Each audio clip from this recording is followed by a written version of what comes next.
الحمد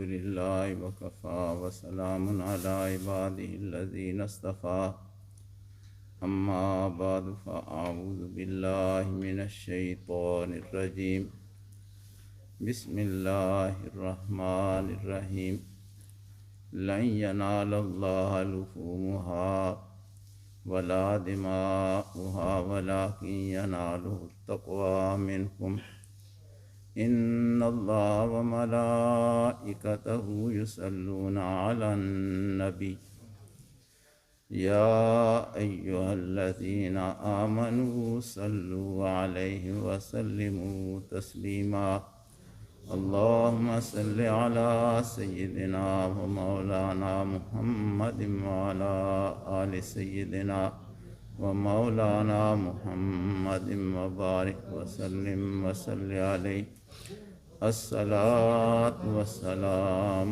علیک یا سیدی یا رسول اللہ وعلی آلک واصحابک یا سیدی یا حبیب اللہ الصلاۃ والسلام علیک یا سیدی یا نبی اللہ وعلی آلک واصحابک یا سیدی یا حبیب اللہ۔ اللہ سبحانہ و تعالیٰ کا لاکھ لاکھ شکر ہے کہ اس نے ہمیں جمعۃ المبارک کا دن عطا فرمایا اور پھر ہمیں اپنے گھر میں آ کر سجدہ کرنے کی توفیق عطا فرمائی۔ حج کے ایام ہیں اور ہر ایک کے ذہن میں یہ بات ہوتی ہے کہ حج اللہ سبحانہ و تعالیٰ کا ایک خاص حکم ہے اور خاص کرم والے دن ہوتے ہیں،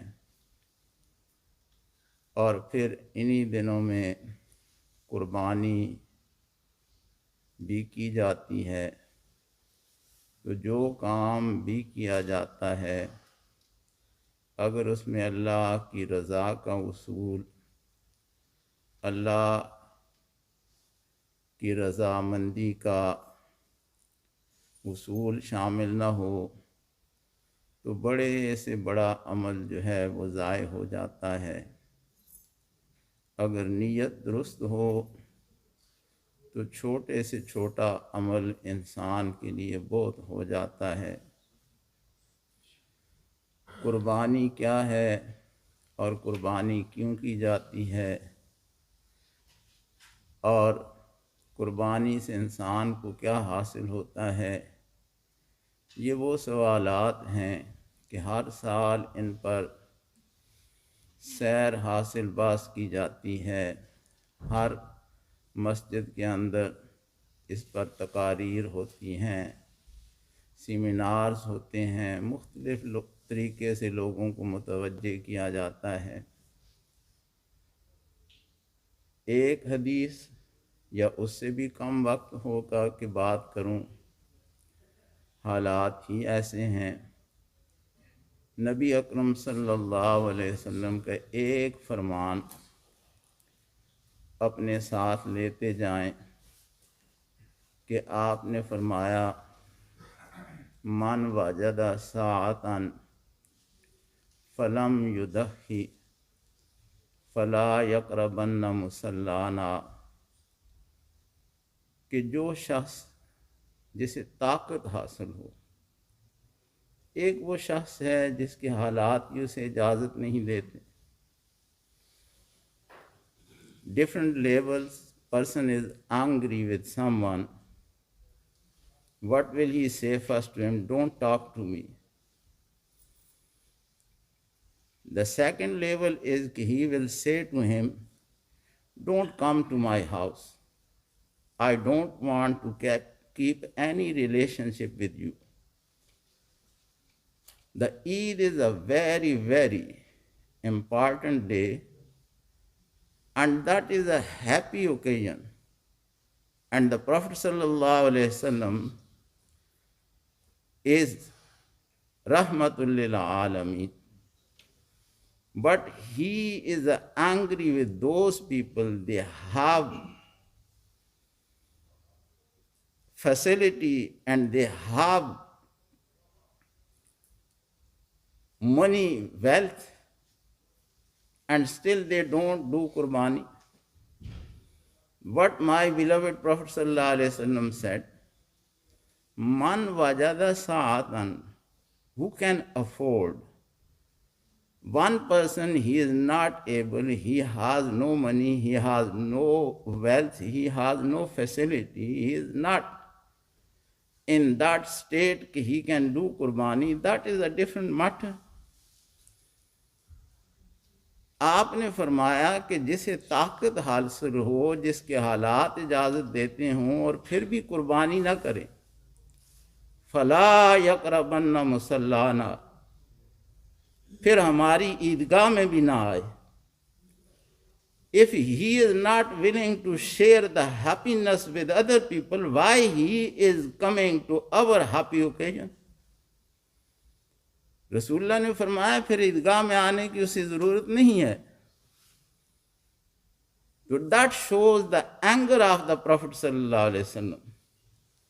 ورنہ وہ تو ہر ایک کو اپنے سینے سے لگاتے ہیں، لیکن جو غریبوں کا خیال نہیں کرتا، جو اپنے حالات کے باوجود اتنا اسے توفیق نہیں ہوتی کہ وہ ایک قربانی اللہ کے نام کی دے دے، کسی غریب تک وہ گوشت پہنچ جائے گا.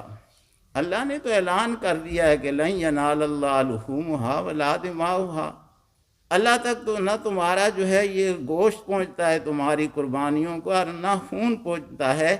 اللہ تک اگر کچھ پہنچتا ہے تو وہ تمہارے دل کا تقویٰ پہنچتا ہے، تمہارا دل اس تک پہنچتا ہے کہ تم کیسا دل لے کر آتے.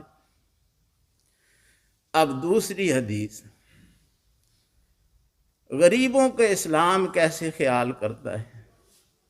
ایک صحابی آتے ہیں، کبھی کبھی یہ حدیثیں آتی ہیں نظر سے گزرتی ہیں تو آنکھوں سے آنسو نہیں تھمتے کہ کیسے غریبوں کا خیال رکھا جاتا ہے. دعوے اور چیزیں ہیں، میں بھی کہتا ہوں مجھے بہت خیال ہے. ایک صحابی آیا، عرض کی یا رسول اللہ، یا حبیب اللہ. عبداللہ بن عمر اسے روایت کرتے ہیں اور ابو داود اور نسائی نے اسے روایت کیا ہے کہ ایک صحابی آیا اور اس نے عرض کی یا رسول اللہ، ایک بکری ہے، اس کے دودھ پر ہمارا گزارا ہوتا ہے، میں بھی چاہتا ہوں کہ اسے قربان کر دوں. جذبہ دیکھیں کہ I want to sacrifice only one goat I have, and that is a livelihood for us. But I want to sacrifice، میں بھی قربانی دینا چاہتا ہوں، قربان جاؤں رسول اللہ صلی اللہ علیہ وسلم پر. اور اس نے یہ جو الفاظ ہیں ان میں یہ معنی بھی چھپا ہوا ہے کہ یہ بھی مجھے کسی نے دے دی تھی، کسی نے مجھے لے کر دے دی اور میں نے میرے بچوں کا اسی پر گزارا ہے. دودھ دو کر ہم اس پر گزارا کرتے ہیں. آفا ادخی، یا رسول اللہ کیا میں اسے قربان کر دوں؟ آفا ادخی بیا، قال لا، آپ نے فرمایا نہیں. ولیکن خذ من شارک و اظفارک وتقص شاربک وتحلق عانتک فذلک تمام اضحیتک عند اللہ. آپ نے فرمایا نہیں، یہ تیرے بال بچوں کے گزارے کی چیز ہے، اسے قربان نہیں کرنا. ہاں عید کا دن آئے، حجامت بنوا لینا، بال ترشوا لینا، مونچھیں کٹوا لینا، داڑھی جو ہے اسے جو ہے تو ناخن اتروا لینا، اور جو ناپاک بال ہیں دا انڈر شیو کر لینا. اور آپ نے فرمایا غریبوں کا خیال رکھنے والا کوئی نہ ملے گا رسول اللہ جیسا۔ آپ نے فرمایا بکری کو ذبح نہیں کرنا، یہ کام کرنے لینا، اللہ تجھے پوری قربانی کا ثواب دے گا، تجھے پوری قربانی کا ثواب دے دے گا۔ لوگ جانور ذبح کریں گے، تو ناخن اتارے گا، تو بال کاٹے گا، وہ بھی تیرے حسن میں اضافہ کرے گا، اور تو اپنے جسم کی صفائی کرے گا۔ اور میرا رب، آپ نے الفاظ استعمال کیے ہیں، تمام اضحیت کا، وہ تیری مکمل قربانی اللہ کے ہاں ہو جائے گی۔ یہ غریبوں کا خیال ہے۔ اور ہم ہیں، میں اپنی بات کرتا ہوں کہ طاقت ہونے کے باوجود سستی سے سستی تلاش کرتے رہتے ہیں، دینے کے لیے بھی تیار نہیں ہوتے، دل نہیں مانتا۔ لیکن میرے رسول اللہ صلی اللہ علیہ وسلم نے یہ فرمایا کہ اگر قربانی نہیں کرتا، خوشیاں نہیں بانٹتا، تو پھر خوشیوں میں شامل کیوں ہوتا ہے؟ فَلَا يَقْرَبَنَّ مُصَلَّانَا، ہماری عیدگاہ کے قریب نہ آئے، جہاں جاتا ہے جائے، منہ اٹھائے ہوئے پھرتا رہے جہاں جاتا ہے۔ تو یہ حدیث ساتھ میں لے جائیے گا کہ اگر طاقت ہے تو ضرور قربانی دیں۔ اللہ سب کی قربانیوں کو قبولیت عطا فرمائے۔ وآخر دعوانا الحمدللہ۔